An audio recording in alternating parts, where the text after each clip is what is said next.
देखिए क्या question number 5, जांच कीजिए कि क्या किसी प्राकृतिक संख्या n के लिए संख्या 6 की पावर n अंक 0 पर समाप्त हो सकती है। मतलब क्या है कि 6 की पावर हम कुछ भी रखें, 1 2 3 4 कुछ भी रखेंगे तो क्या वहाँ पे लास्ट अंक है वो क्या 0 आ सकता है क्या। ठीक है, तो हम देखते हैं क्या लिखते हैं। सबसे पहले हम जानते हैं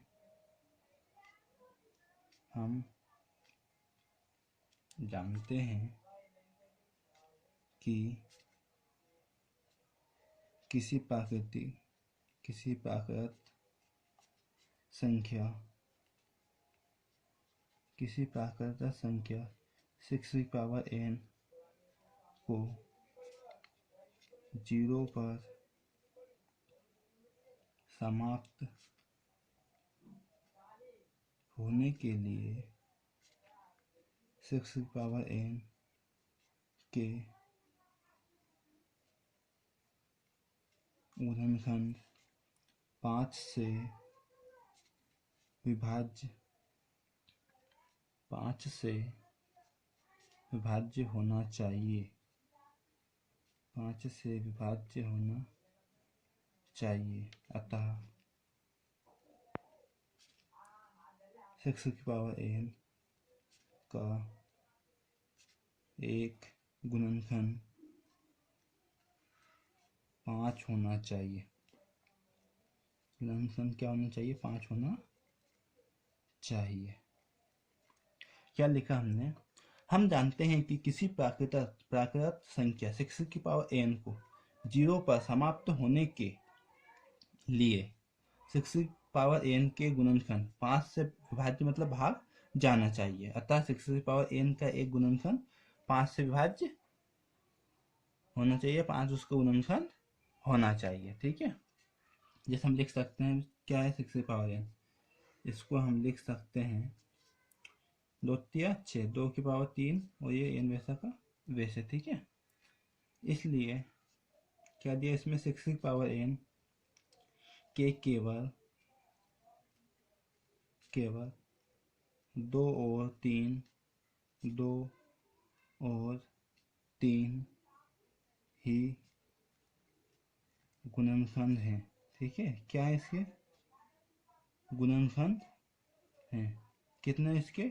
2 और 3। ठीक है, इसके गुणनखंड, इसलिए 5 इसका गुणनखंड नहीं है। क्या है इसका? 5 इसका गुणनखंड नहीं है। हम तो जानते हैं कि अगर कोई सी भी संख्या 0 पर समाप्त होती है, कोई सी प्राकृतिक संख्या अगर 0 पर समाप्त होती है तो उसके गुणनखंड में 5 होना चाहिए या वह 5 से विभाजित होना चाहिए। अतः हम लिख सकते हैं, क्या लिखेंगे हम? अतः किसी प्राकृत संख्या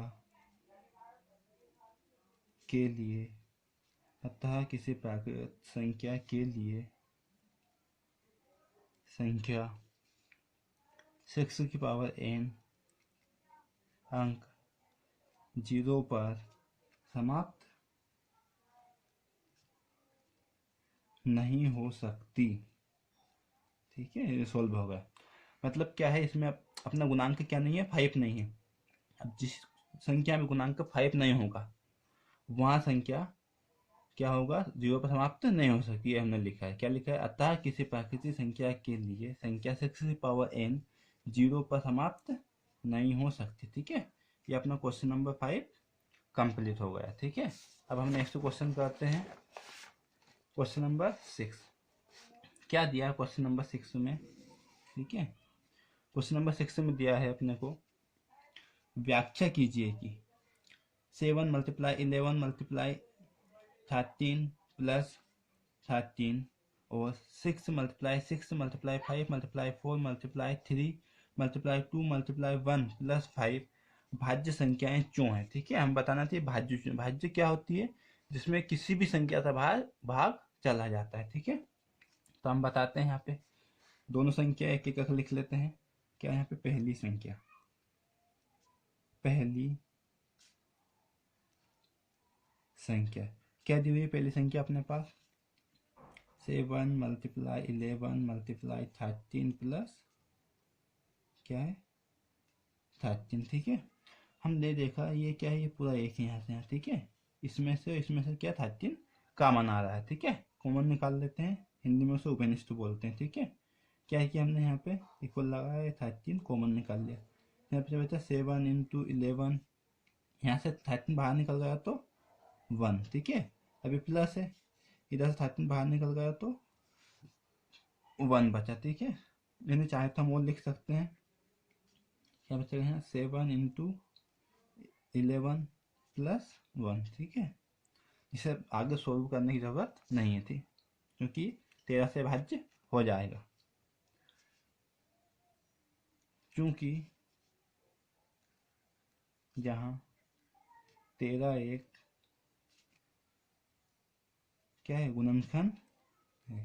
13 एक क्या है, गुणनखंड है। इसलिए यह आता है दी गई संख्या, अतः दी गई संख्या 13 से भाज्य है। ठीक है, मतलब क्या, यहाँ संख्या 13 से भाज्य, जो हम 13 का भाग लगाएंगे तो 13 अपना कैंसिल हो जाएगा। ठीक है, आगे से सॉल्व करने की जरूरत नहीं है।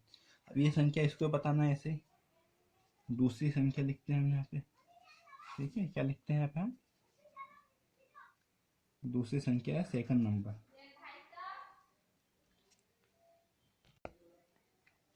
क्या दिया है यहाँ पे, दूसरी संख्या। ठीक है, लिखते हैं इसे, क्या है यहाँ पे 7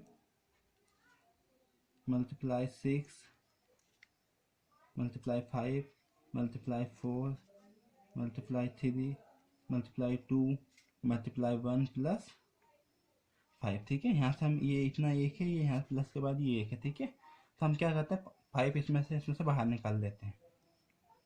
तो यहाँ पे क्या निकाल लिया हमने, 5 को कॉमन निकाल लिया। तो यहाँ पे क्या बचेगा 7 मल्टीप्लाई 6, 5 बाहर निकल गया, मल्टीप्लाई 4 मल्टीप्लाई 3 मल्टीप्लाई 2 मल्टीप्लाई 1, और यहाँ पे कितना बचा 1, क्योंकि यहाँ से 5 बाहर निकल गया। ठीक है, कोष्टक अपना बड़ा सा, आगे सॉल्व करने की जरूरत नहीं इसमें, क्योंकि इसमें भी क्या आ गया 5 बाहर आ गया। ठीक है, क्योंकि यहाँ 5 एक क्या है, गुणनखंड है। क्योंकि यहाँ 5 एक गुणनखंड है, क्योंकि यहाँ 5 एक गुणनखंड है, इसलिए दी गई संख्या, इसलिए दी गई संख्या 5 से क्या है, भाज्य है। इसलिए दी गई संख्या 5 से भाज्य। लिख दो,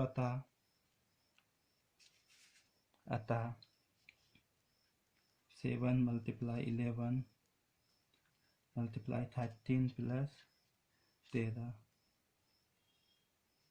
और कौन सी संख्या अपनी 7 multiply 6 multiply 5 multiply 4 multiply 3 multiply 2 multiply 1 plus 5, दोनों भाज्य, दोनों संख्याएं क्या है, भाज्य, मल्टीप्लाई 5, दोनों संख्याएं क्या है, भाज्य है। ठीक है, मतलब दोनों में किसी न किसी संख्या का भाग जाता है। क्या दिया हुआ है क्वेश्चन नंबर 7 में, किसी खेल के मैदान के चारों ओर एक वृत्ताकार पथ है। ठीक है, मतलब गोल है। इस मैदान का एक चक्कर लगाने में सोनिया तो 18 मिनट का समय लगता है। ठीक है, जबकि मैदान का एक चक्कर लगाने में रवि को 12 मिनट लगते हैं उसी मैदान को। मान ले कि दोनों एक ही स्थान और एक ही समय पर चलना प्रारंभ करते हैं। ठीक है, एक ही जगह से दोनों चलना प्रारंभ करते हैं तथा एक ही दिशा में, ठीक है, दोनों एक ही तरफ जाते हैं। तो कितने समय बाद पुनः वो अपने प्रारंभिक स्थान पे मिलेंगे, मतलब जहाँ से उन्होंने चलना प्रारंभ किया था वहाँ पे वो दोबारा कब मिलेंगे। ठीक है, तो हम लिखते हैं सोनिया एक चक्कर में 18 मिनट लेती है। ठीक है, कितना लेती है वो? 18 मिनट। लिखो यहाँ पे सोनिया एक चक्कर में 18 मिनट लेती है। ठीक है, या सोनिया द्वारा लिया गया समय। ठीक है, पहले यही लिख लेते हैं, सोनिया एक चक्कर में 18 मिनट लेती है। ठीक है, लेती है। रवि कितना लेता है? रवि एक चक्कर में कितने मिनट लेता है वो? 12 मिनट लेता है। ठीक है, इसने कितने लिखे? 18 मिनट। और रवि ने कितने लिया अपने को? 12 मिनट। अभी दोनों मिलेंगे, इसलिए क्या करना होगा हमें? एलसीएम। ठीक है, लिख देते हैं अतः दोनों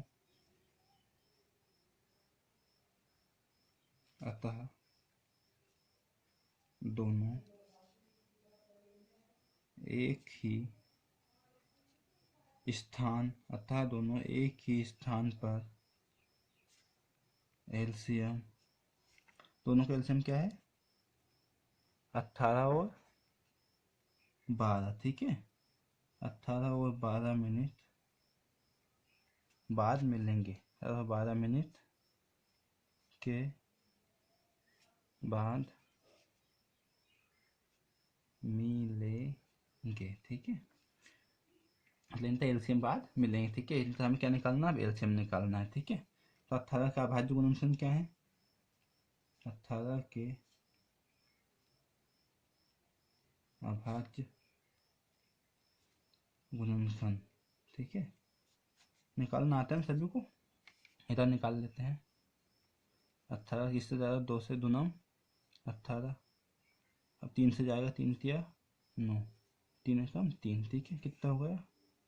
2 मल्टीप्लाई 3 मल्टीप्लाई 3। ठीक है, ऐसे कितना है यहाँ पे? 12 के अभाज्य गुणनफल। ठीक है, क्या ऐसे अपने 12 के अभाज्य गुणनफल, इनके क्या हो जाएंगे? निकाल देते हैं इधर। 12 2 से 6, 3 दून 6, 2 से जाएगा वापस है ना, 2 तिया 6, 3 कम 3। ठीक है, मतलब 2 2 और 3 हो जाएगा। ठीक है, इसलिए एलसीएम क्या हो जाएगा? इसलिए एलसीएम किसका? 8 और 12 का। ठीक है, अब क्या है, इनमें कॉमन देखते हैं। ये दोनों है कॉमन, ये दोनों कॉमन है, तो इन्हें एक बार लिख लेते हैं। 2 3। अब जो कॉमन नहीं है दोनों में, ठीक है, समान नहीं, उन्हें लिख लेते हैं। क्या? 3 और यहाँ पे क्या है? 2 बच गए। ठीक है, पीछे क्या लिखते हैं? मिनट। देखो कितना जाएंगे? 2 तिया 6, 3 दून 6 बराबर 36 मिनट। अतः